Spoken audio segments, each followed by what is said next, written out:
তার এখানে প্রশ্ন হচ্ছে কে দাঙ্গার পক্ষে আর কে দাঙ্গার বিরুদ্ধে।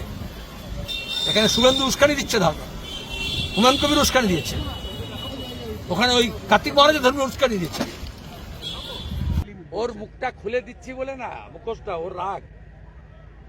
ওটা একটা সাম্প্রদায়িক লোক, 3 বার ভোটে হেরেছে। 19-এ রায়গঞ্জে, 21-এ চণ্ডীতলায়, 24-এ মুর্শিদাবাদে। ও যতবার দাঁড়াবে ততবার হারবে। ওর লজ্জা থাকা উচিত। ও বলছিল সিপিএম সমর্থক হরগোবিন্দ দাস, ওই আপনাদের মিডিয়ার সামনে বলছে হরসুন্দর দাস।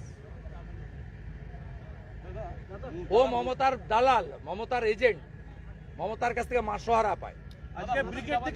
ও চিটফান্ড থেকে সবচেয়ে বড় বেনিফিশিয়ারি। 84 সালের যখন ও ভোটে দাঁড়িয়েছিল উত্তর কলকাতায়, চিটফান্ড থেকে ওর সব হোর্ডিং পোস্টার টাঙ্গিয়ে দিয়েছিল। তৃণমূলের যে এখন মুখপাত্র না, ওকে জিজ্ঞেস করবেন, ও সব বলে।